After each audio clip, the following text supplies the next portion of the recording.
ከአንድ ወር በፊት ቁጥራቸው ከ270 በላይ የሆኑ ወጣቶች በአራት አውቶቡሶች ተጭነው ደብረ ማርቆስን እንዳለፉ ፈንደቃ በተባለች አካባቢ በፋኖ ታጣቂዎች እንዲቆሙ ይደረጋሉ።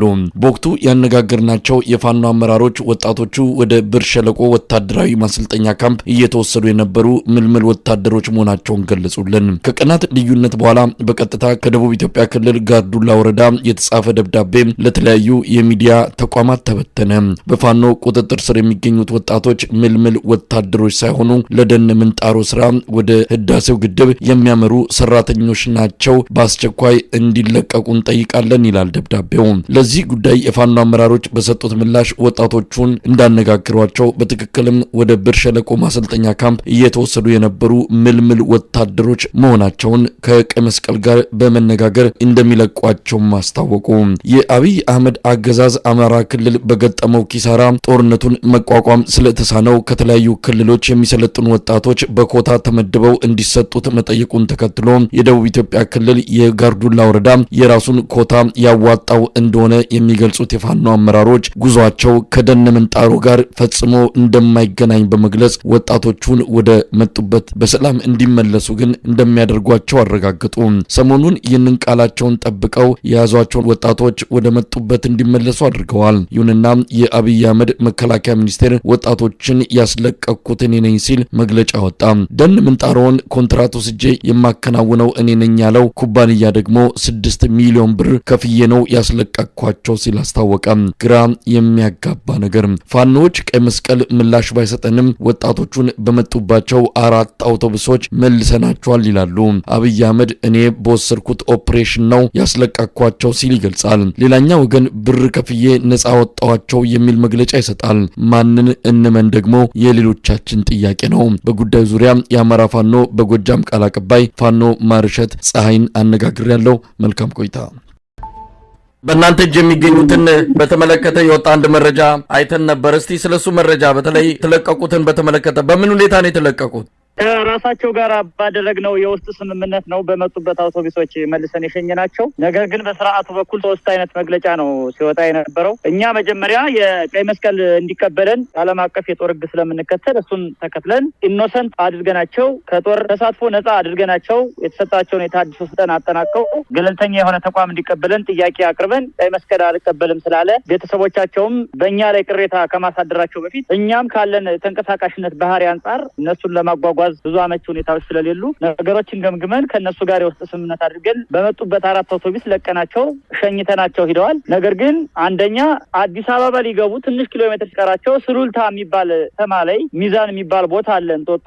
እዚያ ሲደርሱ የሱሉልታ ከተማ የፖሊስ አዛዥ፣ የሱሉልታ ከተማ አስተዳደር ጸጥታ ኃላፊና የሱሉልታ ከተማ የደህንነት ኃላፊዎች አግተው አብረው ፎቶ ተነስተው ከፋኖ አስለቀቅ ነው በማለት ሚዛን የሚባል ቦታ ላይ ፎቶ አንስተው ለሚዲያ ፍጆታ አውለዋቸዋል። ሁለተኛው በራሱ በጨፍጫፊው ገጽ የወጣው መረጃ ምንድነው? ተታኩሰን በጉልበት አስለቀቀናቸዋል የሚል ነው። ሶስተኛው ደግሞ ገንዘብ ተቀብሎ ፋኖ ለቀቃቸው የሚል 3 አይነት የተንታታ መግለጫ ነው ያወጡት። ይሄ ያው ይታወቃል፣ እነሱ የሚሰሩት ሐሰተኛ ፕሮፓጋንዳ ይታወቃል። እውነታው ግን እኛ ከነሱ ጋር ባደረግነው ስምምነት መሰረት ለቀናቸዋል። ይሄ ነው። ምናልባት ማርሸት አንድ እየተጠቀሰ ያለ ነገር አለ። እነዚህ ሰዎች ባለፈውም ከአንተ ጋር በነበረን ቆይታ የተከስኳል የሚወሰዱት ወደ ብር ሸለቆ ነው የሚል ነው። አሁን እነሱ ለደን ምንጣሮ ለስራ የተላኩ ሰዎች ናቸው የሚል ነው። እናንተ በተለየ ሁኔታ የተጠቀሳችሁ የተገለጻችሁ ትገኛላችሁ። አንደኛ የሚሄዱት ወደ ሌላ ቦታ ነው የሚል ነው። ሁለተኛ ደግሞ ሳንቲም ተቀብላችኋል፣ 6 ሚሊዮን ብር ተቀብላችሁ ነው ለቀቃችሁት የሚል ነገር ይነሳል። እንግዲህ መከላከያ ደግሞ ሌላ መግለጫ ነው ያወጣው። ምናልባት ተናበው እየሰሩ አይመስልም። መግለጫቸው በጣም የተዘበራረቀ ስለሆነ ግን ምን ማለት ይቻላል? በትክክል እነዚህ ሰዎች ወደ ብር ሸለቆ ሲሄዱ የነበሩ ናቸው? በትክክልም በሳንቲም ድርድር ነው የለቀቃቸው? እስቲ እዚህ ላይ ምን ማለት ይቻላል? ልጆቹ ወደ ማሰልጠኛ ሲሄዱ ነው የተያዙት። ወደ ህዳሴው ግድብ ሲሚንቶ አውኪ፣ ብረት ሰራተኛ፣ ደን መንጣሪ፣ የተለያየ የጉልበትና የቴክኒክ ሰራተኛ የሚወሰደው የኢትዮጵያ ህዳሴ ግድብ ህዝባዊ ተሳትፎ አስተባባሪ ኮሚቴ የሚባል አለ። የዚህ ኮሚቴ ዋና ሰብሳቢ አረጋዊ በርሄ የሚባል ሰው ነው። እሱ የሚመራው ተቋም ባህር ዳር ወኪል አለው፣ ሐዋሳ ወኪል አለው፣ አዲስ አበባ ወኪል አለው፣ መቀሌ ወኪል አለው። በየክልል ከተሞች ሁሉ ወኪል አለ። በዚያ ወኪል መስሪያ ቤት አማካኝነት ተመልምለው ነው ኤክስፔሪያንስ ካላቸው ከዚህ በፊት የነበራቸውን የስራ ልምድ ተጠቅሞ ተመልምለው የሚሄዱ እነዚህ ግን ደቡብ ኢትዮጵያ ክልል አዋጥቶ ወደ ብር ሸለቆ የላካቸው ናቸው። እኛ አረጋግጠን ይዘናቸው የሰነበት ነው። ስንለቅም ከራሳቸው ጋር ተስማምተን ነው የለቀቅናቸው። ኒኮቲካ የሚባለው ኮንስትራክሽን ምናልባት ለብልጽግና ይሄን ጉለታ ስለዋለ ያለምንም ጨረታ ወይ መንገድ ወይ ህንጻ ግንባታ ይሰጠው ይሆናል። እንደ አቫንስ ሊታይለት ይችላል። የጨፍጫፊው ገጽም እንደሚለው በጉልበት አስለቀቋቸው ነው የሚለው። አትሊስት ፕሮፓጋንዳ እንኳን ተናበው የማይሰሩ የተሰበሩ በህዝብ ላይ የሚያላግጡ መንግስት ያልሆኑ ስርዓትም የሌላቸው የማፊያ ቡድን ነው ይሄ ስርዓትና ከዚህ የዘለለ መገለጫ የላቸውም። መሀይምነታቸውን ነው የሚያሳየው። አንዱ ገንዘብ ተቀብለውኛ ይላል፣ አንዱ በጉልበት አስለቅያለሁ ይላል። እንኳን ተናበው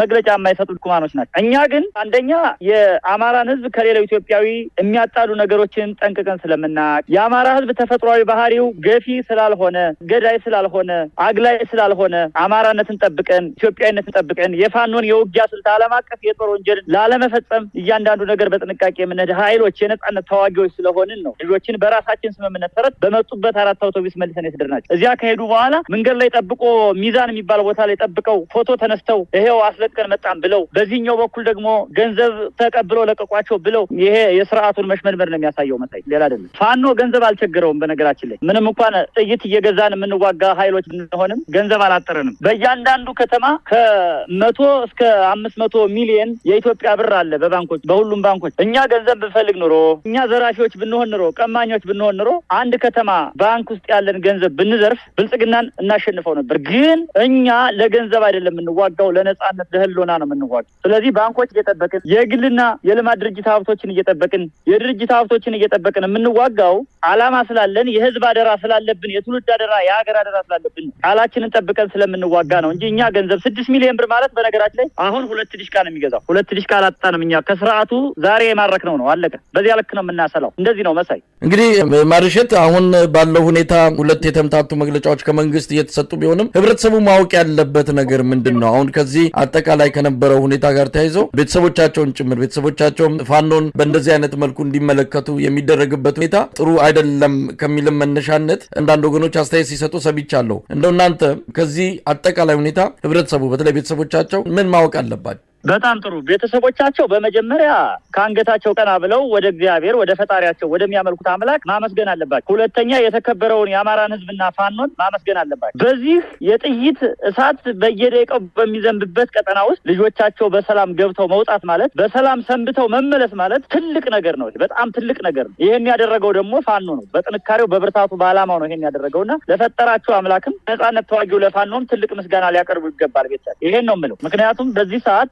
ሰው ነፍስ በጣም ርካሽ ነው እና አብይ አህመድ በሞርተር ቤት ላይ እየጣሉ አንድ የቤተሰብ አባል 8-9 እየገደሉ ነው። በዙ 23 መንገደኛ እየገደሉ ነው። በዚህ ሰዓት እኛ እነሱን ተንከባክበን ወደ መጡበት መሸኘታችን ምንም ይሁኑ ምን የእኛን ትልቅነት ያሳያልና ለፈጣሪያቸውም ለፋኖም ትልቅ ምስጋና ማቅረብ አለባቸው ብዬ አስባለሁ። ሌላው ኢትዮጵያዊም በተመሳሳይ በፈለገው ጊዜ ወደ አማራ ክልል እየገባ እየወጣ ነው። አስተማማኝ ጥበቃ እያደረግንለት እንክብካቤ እያደረግንለት ነው። ስርዓቱን በዚህ ደረጃ እያሽመደመድን እየተዋጋን ህዝባችንን በዚህ ደረጃ እየተንከባከብን ስላለን ለአማራ ህዝብም ለፋኖም መላው ኢትዮጵያዊ ምስጋና ሊያቀርብ ይገባዋል። ለምሳሌ በየጊዜው ከስርዓቱ እየከዱ ወደ ኦሮሚያ የሚሸኛቸው በሺዎች የሚቆጠሩ የኦሮሞ ልጆች፣ በየጊዜው እያስፈታን የምንልካቸው የትግራይ ተወላጆች፣ ሌሎችም ብሔር ብሔረሰቦች በዚህ ሰዓት እኛ ብሔር፣ ቋንቋ፣ መደብ ሳንል ኢትዮጵያዊነትን የሰው ልጅ ሉዓላዊ መሆኑን አምነን በዚህ ደረጃ ለሰብአዊ ክብራቸው ተጨንቀን የምንከባከባቸው ወደ ቤተሰቦቻቸው ወደ ትውልድ ቀያቸው የምንልክ ኃይሎች መሆናችንን እውቅና ከመስጠት ባለፈ ሊያመሰግኑን ይገባል ባይ ነኝ።